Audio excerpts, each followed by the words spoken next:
Thanks so much, Phoebe, and thanks so much, Zoe. Real delight to hear that story. We've got another story, in fact, of the kind Zoe was talking about, involving Jesus and a woman that we're going to read in one of the biographies in a moment. It is good to be here, and I've really enjoyed being with you all this week as we think about our theme, home. Now, I don't know if you like poetry. My first degree was in English, so I do.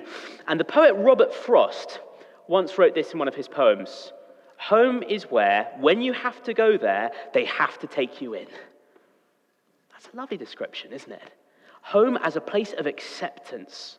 Home as a place where you will be taken in by people who want to have you. Even if you're only going there because you have to, they have to take you in. That's what makes home such a wonderful thing. The acceptance it brings to know that you belong and that you're in a place where you belong. And that's why, for so many of us, home can be such a difficult idea, such a difficult concept. Because, for many of us, it's possible to have lived in a house that was never really a home. To be in a place where we were meant to belong but never felt like we could. To struggle. Home is where, when you have to go there, they have to take you in. And in some poetry that is only marginally less brilliant than Robert Frost, from a film that came out a few years ago, we read this. It'll come up on the screen. "I am brave. I am bruised. I am who I'm meant to be. This is me. Look out, because here I come, and I'm marching on to the beat I drum. I'm not scared to be seen. I make no apologies. This is me." Do you know the film, The Greatest Showman? It has an important message. All of us should be kinder to circus performers. And that's important for us to hear. But actually, I think this song strikes a chord because all of us would love to be able to say, "This is me." Love to be able to go up to anyone and say, "This is me. Here's who I am. And I make no apologies for being who I am." We would love the freedom to say that. Why is it so hard to do? Well, here's the thing. Even if out loud what we're saying is, "This is me," on the inside, all of us are saying another three words. Please like me. Please like me. Please accept me. Because I think we all understand that acceptance cannot be a one-way street. What kind of person would you be if you walked around never apologizing to anyone? You have to make some apologies, right? Acceptance requires someone else who's prepared to look at you and say, yes. And that's what makes it so difficult. That's why some people don't feel at home in Oxford, and some people do. That's why some of us feel like imposters here, even though our grades are as good as anyone else's, because deep down we wonder whether Oxford really accepts us. And so what do? We work harder and harder. We try harder and harder. We keep saying, "Please like me," because that's the story of our lives. The places we want to belong and the things we're prepared to do to get there. Can I be the kind of person who belongs there? Can I be accepted there? So please do grab these biographies of Jesus, because we're about to meet a woman who knows exactly what that feels like. And if you turn to page 11, Bethan's going to come up, and we're reading it. It's in chapter 4, and Bethan's going to read from verse 7, that's the small 7, to verse 18. Great. When a Samaritan woman came to draw water, Jesus said to her, "Will you give me a drink?" His disciples had gone into the town to buy food. The Samaritan woman said to him, "You are a Jew, and I am a Samaritan woman. How can you ask me for a drink?" For Jews do not associate with Samaritans. Jesus answered her, "If you knew the gift of God and who it is that asks you for a drink, you would have asked him for a drink, and he would have given you living water." "Sir," the woman said, "you have nothing to draw water with, and the well is deep. Where can you get this living water? Are you greater than our father Jacob, who gave us the well and drank from it himself, as did also his sons and his livestock?" Jesus answered, "Everyone who drinks this water will be thirsty again. But whoever drinks the water I give them will never thirst. Indeed, the water I give them will become in them a spring of water, welling up to eternal life." The woman said to him, "Sir, give me this water so that I won't get thirsty and have to keep coming here to draw water." He told her, "Go, call your husband and then come back." "I have no husband," she replied. Jesus said to her, "You are right when you say that you have no husband. The fact is, you have had 5 husbands, and the man you now have is not your husband. What you have just said is quite true." Thanks so much, Bethan. And perhaps if you were here yesterday lunchtime, you've heard Rebecca mention this story. But if you weren't, let me explain some of the backstory. Here's the question as Jesus, tired at this well, starts speaking to the Samaritan woman. Will Jesus accept her? Will she accept him? If you know something of the cultural baggage, you would not be optimistic. Jews and Samaritans were very close in all sorts of ways, had all kinds of shared history, and yet there was real antipathy. There was real hatred between them. And that's why the woman is so surprised that Jesus is even talking to her. That's the point she's making in verse 9. I am a Samaritan woman. You're a Jew. Why are you talking to me? There are ethnic and cultural barriers there. And there's also a gender divide. This is a time in which women were treated as second-class citizens. So you wouldn't be optimistic as to whether this Jewish rabbi will accept this Samaritan woman. But wait, there's more. Awkwardly, this woman has some baggage that should really rule her out completely, as Zoe says, should be reason to drop kick her out of the story. Think for a moment. Why is she at the well at noon?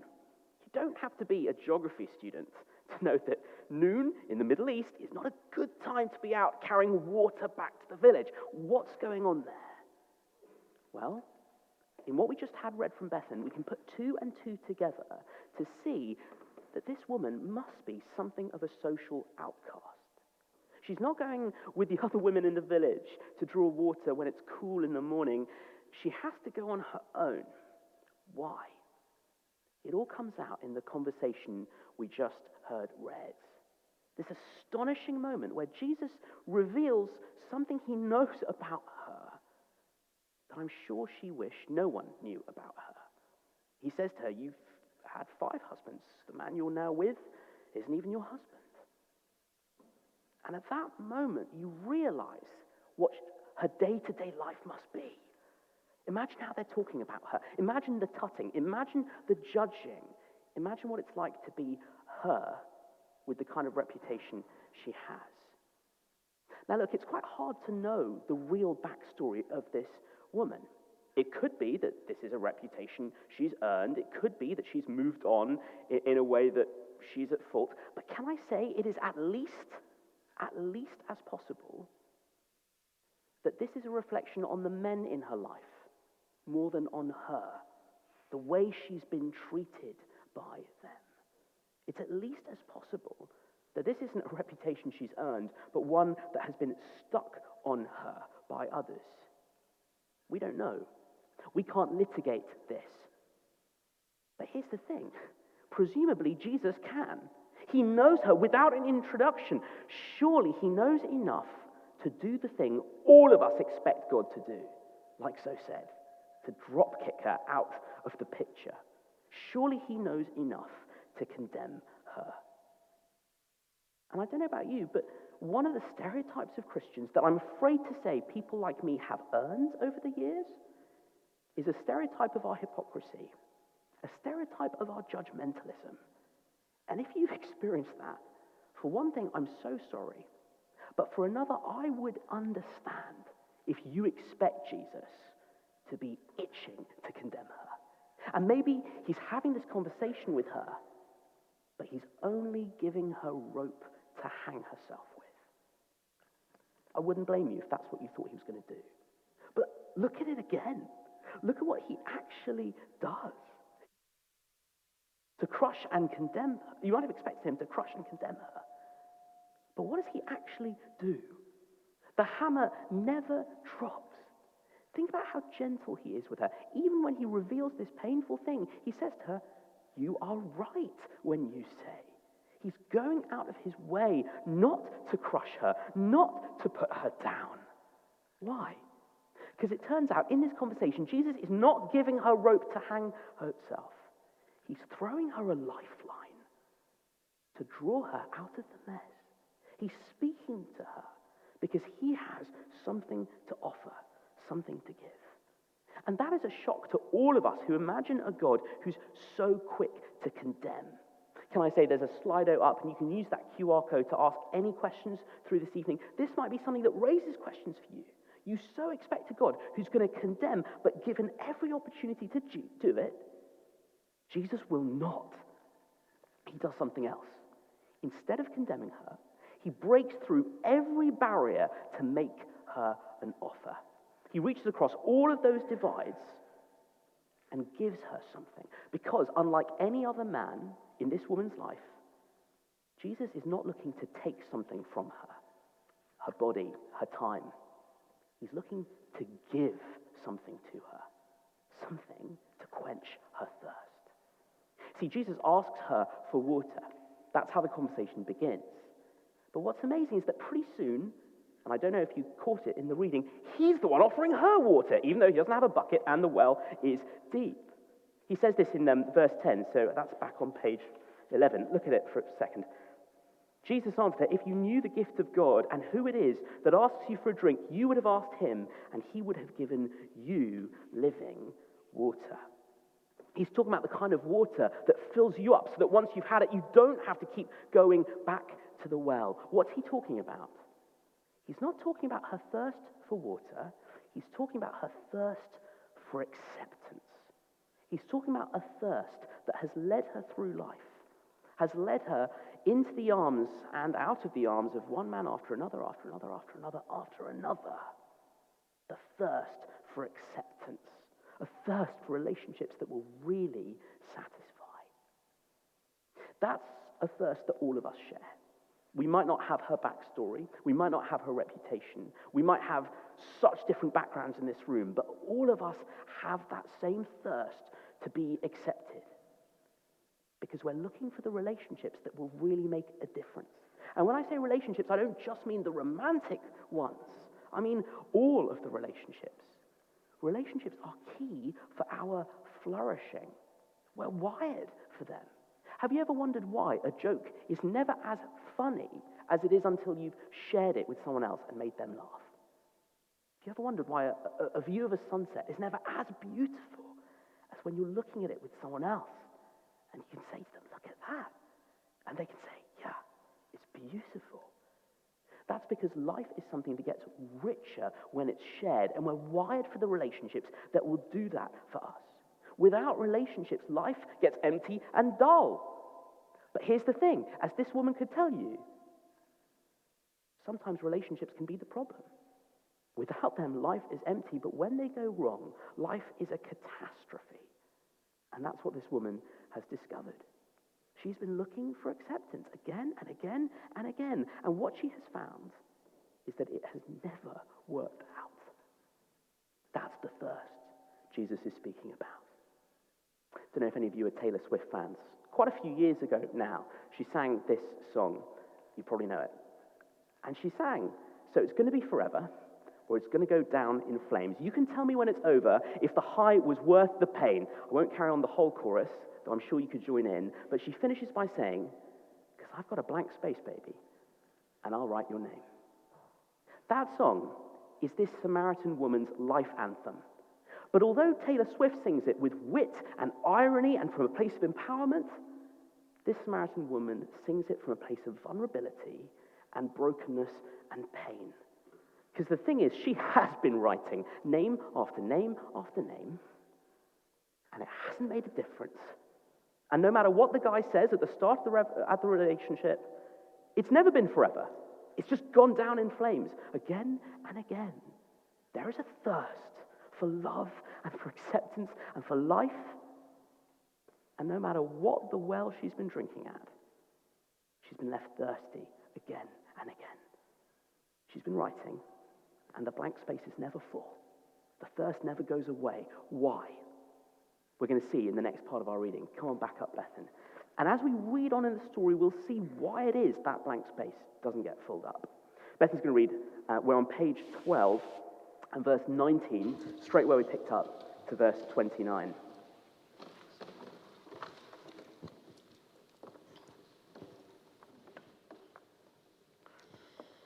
"Sir," the woman said, "I can see that you are a prophet. Our ancestors worship on this mountain, but you Jews claim that the place where we must worship is in Jerusalem." "Woman," Jesus replied, "believe me, a time is coming when you will worship the Father neither on this mountain nor in Jerusalem. You Samaritans worship what you do not know. We worship what we do know, for salvation is from the Jews. Yet a time is coming, and has now come, when the true worshippers will worship the Father in the Spirit and in truth. For they are the kind of worshippers the Father seeks. God is Spirit, and his worshippers must worship in the Spirit and in truth." The woman said, "I know that Messiah, called Christ, is coming. When he comes, he will explain everything to us." Then Jesus declared, "I, the one speaking to you, I am he." Just then his disciples returned and were surprised to find him talking with a woman. But no one asked, "What do you want?" or "Why are you talking with her?" Then, leaving her water jar, the woman went back to the town and said to the people, "Come, see a man who told me everything I've ever done. Could this be the Messiah?" They came out of the town and made their way towards him. Thanks, Bethan. And it's interesting because you might think at this point in the conversation there's been a massive subject change. And you might think to yourself, okay, I see what's happened. Jesus has pointed out this really awkward thing in her life, and she's been called out a little bit, and so she's changing the subject. Let's not talk about my marital affairs. Let's talk about worship. Let's talk God. And you might think it was a change of subject, probably because in the 21st century, very few of us know what worship is. I think if we went around the room, what do you think that word means? I think a lot of us would think it's a thing religious people do. But you know, it's actually a thing everyone does. There's an amazing novelist called David Foster Wallace. His book, Infinite Jest, is such an astonishing achievement. I loved it. He once gave a commencement speech to students at a place called Kenyon College in America. David Foster Wallace was not a religious believer, and neither were most of the students he was speaking to. And yet he said this to them. It's a long quote, but really, really worth hearing. He said, "In the day-to-day trenches of adult life, there is actually no such thing as atheism. There is no such thing as not worshipping. Everybody worships. The only choice we get is what to worship. And an outstanding reason to choose some sort of God or spiritual type thing to worship is that pretty much anything else you worship will eat you alive. If you worship money and things, if they are where you tap real meaning in life, then you will never have enough. Never feel you have enough. It's the truth. Worship your own body and beauty and sexual allure, and you will always feel ugly. And when time and age start showing, you will die 1,000,000 deaths before they finally plant you." I'm sharing bits that I didn't put up on the screen, apologies, but this is the one that nailed me as an Oxford student. Worship your intellect, being seen as smart. You will end up feeling stupid, a fraud, always on the verge of being found out. Do you see the point he's making? Worship is not something that only religious people do. All of us are building our lives on something. All of us are quenching our thirst for acceptance with something. And as David Foster Wallace said, anything less than God will eat us alive. We heard from Zoe what it's like to build your life on the drugs and the lifestyle that comes with it. But the truth is, many of us in this room are addicts, not opiates, but achievement, or relationships, or status, addicts of things that eat us alive. Is that bad news? Well, in one way, obviously it is, but in another way, can I say, it's great news, because it actually reveals your dignity. See, what Jesus is saying here is that you are too big to be satisfied by anything too small. That your hopes and fears and dreams and desires are too big to be resolved by anything less than what he, the God who made literally everything, can give. If you think about it, this is the most astonishing compliment you will ever receive. That something about you is so important and so wonderful that only the infinite, eternal God will do. Nothing less. Nothing less. That's really good news.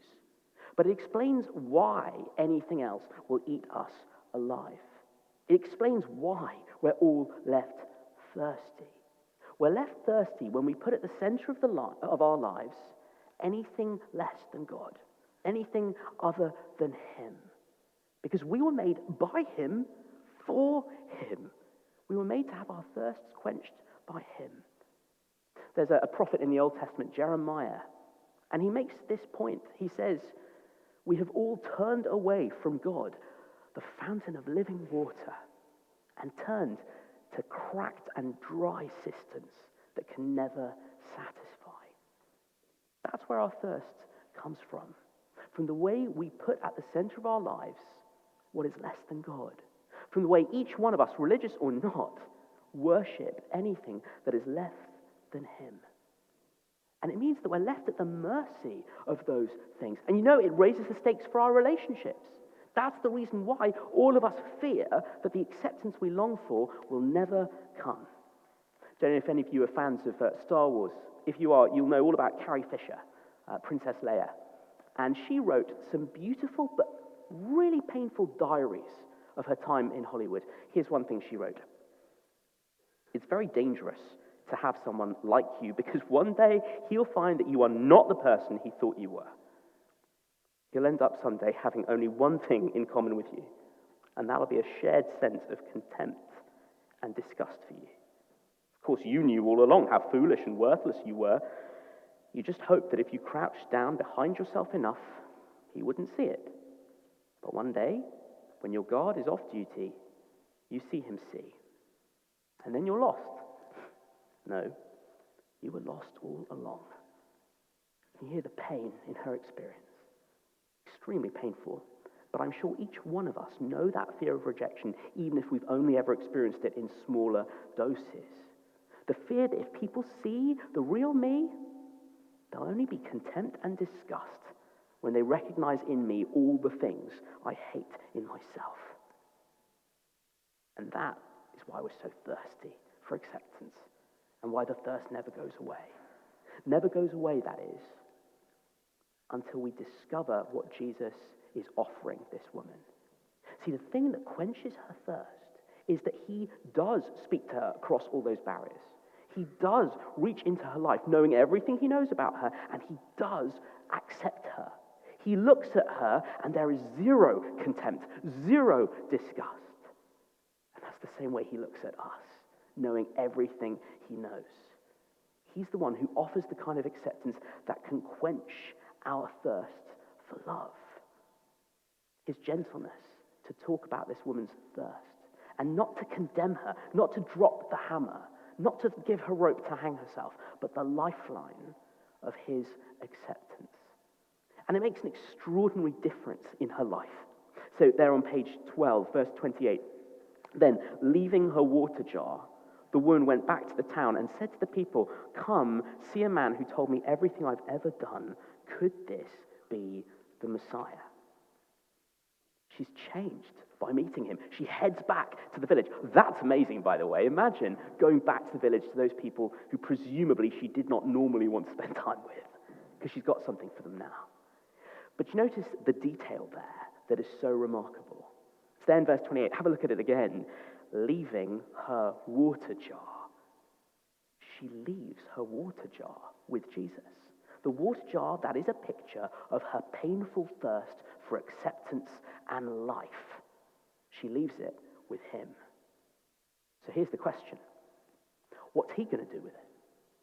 Bethan, come back up. And we're going to see the difference Jesus makes and what he does with our thirst. And to see this, we're actually going to jump forward quite a bit. So can you turn to page 59? Get those fingers moving. Page 59.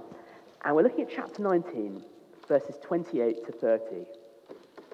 And we've gone all the way to the end of John's gospel, pretty much, and more importantly, the end of Jesus' life. Despite all the good he does, and despite, or maybe because of the things he says, he finds himself rejected by his own, just like we heard on Monday night. And rejected in a way that leads him to a cross, to be crucified. So we're on page 59, starting at the little number 28.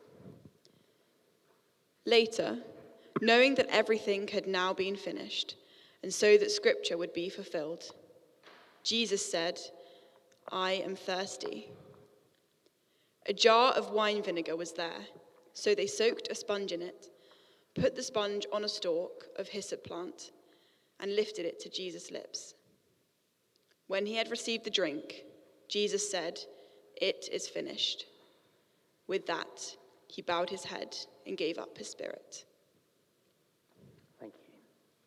Spiritual thirst is my problem, and it's your problem, but it's never been Jesus' problem. So what is he doing as he dies, saying, "I am thirsty"? It's not just physical thirst we're talking about, although of course there would have been that agonizing physical thirst in the pain he experienced. Something deeper is going on. As Jesus dies, we are seeing what he does with the thirst we give him. What he does with the Samaritan woman's thirst, and yes, mine and yours as well. As he dies on the cross, he is choosing to take our place, to experience the fullness of that spiritual thirst, which comes as we are separated from God, following our rejection of God.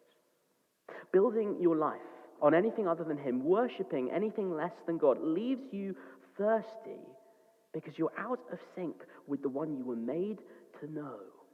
And like Jeremiah says, when you turn away from the fountain of living water, of course you are left with a painful thirst for life.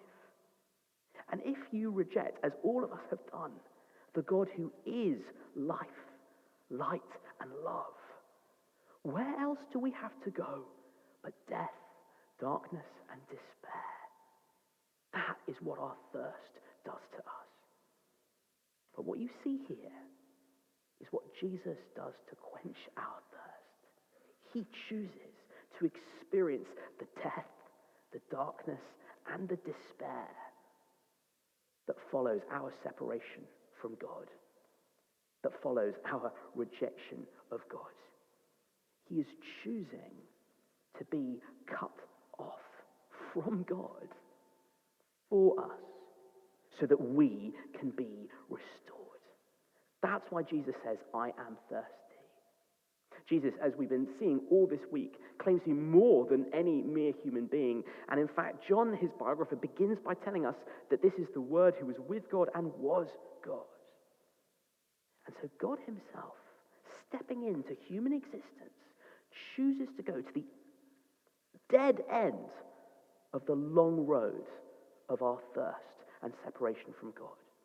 Chooses to do that for us so that we can be restored to God, so that we can experience not the rejection that we have chosen, but an acceptance we could never earn. And that's why the other thing Jesus says as he dies, the last thing, is, "It is finished." Those are words you can write at the bottom of a bill to show that you've paid it and paid it in full. Telling us that Jesus dies a place-taking, thirst-bearing, debt-paying death for you, for me, for this Samaritan woman, for anyone who will have him. And that is how the Samaritan woman's thirst gets quenched. She leaves her thirst with Jesus, and Jesus takes it to the cross and dies the death that thirst is heading towards, so that she doesn't have to, so that you don't have to, so that I don't have to. He dies a death to restore. And just notice what this death achieves. As he dies, Jesus says, "It is finished." He doesn't say, "Over to you. I've done quite a bit, and now it's time for you to pick up the slack." He says it is finished because the acceptance with God that he offers is offered as a free gift. It's not a thing you have to work your way into. It's not a thing you have to earn. It's not a thing that you have to achieve through some kind of spiritual exertion.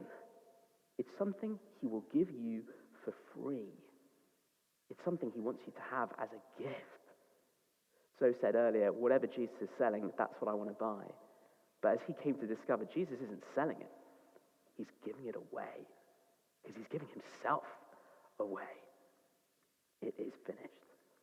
We started with that bit of poetry from Robert Frost. Home is the place where, when you have to go there, they have to take you in. But in that poem, that's only what one of the characters says, Warren. And his wife, Mary, immediately counters his definition of home with, I think, maybe even a better one. She says, I should have called it something you somehow haven't to deserve. The home we're really looking for is a home we haven't had to deserve. Because every debt that needed to be paid, every demand that justice rightly asked, has been paid for in full. And at the bottom of the bill, Jesus has written, it is finished. Showing you how much he values you. That he would accept you in a way that costs him everything. I think that's why the word accept is so ambivalent, or rather we're ambivalent about it. Can you imagine a tutorial in which your supervisor wrote acceptable? How would you feel? Because that would feel like almost a bit of an insult. Oh, only acceptable? We want something costlier than that. We want more. You could not get more than what Jesus gives you in his death. This is acceptance that he pays for in his blood because he loves you that much. And what's on offer is the kind of love that finds you valuable, knowing everything there is to know about you. Any of you fans of Les Mis, the musical? I love it. Can you believe the book is even better? Amazingly, it is. Here's a moment from the book. The ultimate happiness in life is the conviction that one is loved for oneself. Better still, loved in spite of oneself. That's the kind of love Jesus shows you and me. He loves you for who you are, and he loves you knowing absolutely everything about you. Everything that you might be ashamed of, like Carrie Fish says, everything that you might crouch down behind yourself to try to hide from others. He's seen it all, and he still loves you. He still wants you. And that changes everything. It means that it takes the guilt out of our past, so we have nothing to hide going forward. Because Jesus knows it all, and he's paid for it all. It's dealt with. It's done. It takes the pressure off our present, because we don't have to perform for our worth. We don't have to earn our acceptance. We don't have to keep saying to God, please like me, because this is what he's done for us. And we know that he loves us, which is amazing because it means you can give yourself to doing your best without feeling like you have to justify your whole existence with everything you do. Life with nothing to hide in your past, nothing to prove in your present, and finally, nothing to lose in your future. Because as we'll see tomorrow night especially, Jesus dies and then rises again. So if you put your life in his hands, if that feels like a death to you, don't you worry. He knows what to do with death. And so you have nothing to worry about in the future. He will secure you, and not even death can stop that. Nothing to hide in your past. Nothing to prove in your present, and nothing to lose in the future. That is the life he invites you into. That is the acceptance he offers. That is the love that will quench your thirst for acceptance. And the question tonight that he is asking is, will you have it? Will you say yes to what Jesus wants to give? Why don't we all grab the response cards on our table, because we would love to know what you make of it. And at this point, I'd love to know especially what you make of Jesus' claim. Now, it could be that you just want to share some thoughts about the event. You've never been in town hall before, and you love the color of the ceiling. Can I suggest, to guide how we fill these in, that everyone tries writing down 3 words to sum up where they are. And it might be that your 3 words are, love the balloons, or love Zoe's hat. That would be a great thing to put down. But can I challenge you to just reflect on what your 3 words would be for where you are with what Jesus offers and his acceptance. And it might be that your response is, nah. And your 3 words are, not for me. And if that's you, thank you so much for coming and listening. Can I just leave you with one little challenge if you're thinking, I'm going to walk out of that door and I don't want to think about this again. Before you do that, think about it like this. In the ancient world, the cross was a sick joke. The idea that a crucified man could do anything was not just laughable, it was offensive. And yet, today, the cross is everywhere. You even see it around people's necks, and it's a symbol of love. If you are a thinking person, please explain. Please account for the fact that happened. How did this crucified man become the center of so much? That's something that, at an intellectual level, no thinking person should move on from. But there's so much more here than intellectual concerns for us to think about, although they're not unimportant. There's more here. Because here's the thing, if Jesus can stomach our painful thirst for acceptance, and if he can accept us knowing everything he does, then that means that this is live for you and me. That means that we are not talking about interesting history, but history that means that now, in the present, Jesus is offering himself. And so maybe your 3 words are, I want that, or quench my thirst. And the good news is, Jesus wants to. He's done everything to make it possible. One ancient Christian wrote this, only on a cross do you die with your arms outstretched. And he died like that so that you would know that his arms are open to you. Really often when I get to speak at weeks like this, I meet people who say, I think I want this, I want to believe, but it feels like there's something blocking me in the way. Look at Jesus' death, and what you'll see is that whatever that thing is, God is not the one putting it up. He's got his arms wide open, and he has dealt with every barrier. And he wants you to know his love. That might feel like a big step to say yes to that. Of course it would. This is the best and biggest thing you will ever do. Of course it'll feel like a big step. But can I say, if it feels like a leap of faith, it is not a leap into the dark. It's a leap into the light and into the open arms of this love that knows you as you are, knows you fully, and will not reject you, but chooses to be rejected for you. So I'm going to finish now with a quiet moment and a prayer. And it might be that this is not where you are tonight. This prayer is just something you can listen to and listen in on. Fine. But Jesus is offering himself to you. He knows your thirst. He knows where it comes from. And he has chosen to experience everything that thirst is pointing to. Dying for you, rising again, standing in front of us, saying, welcome home. Come experience my acceptance. Let's be quiet for a moment, and then I'll pray this prayer. If it's a prayer you want to pray, just echo along quietly as you listen. Jesus, I admit that I've cut you out of my life. I've put myself at the center. I've worshipped other things. But you haven't come to condemn me. You came to be condemned for me. You chose to be cut off for me. You died to take my place, to bear my thirst, because you love me. Thank you for this acceptance. I say yes to you. I entrust myself to you. Come and show me how your life-changing love can change everything for me. I leave my thirst with you now. Amen. Thank you so much for listening. If that's a prayer you prayed, come and talk to me. Please do keep asking questions using the Slido. And thank you so much for listening to me this evening.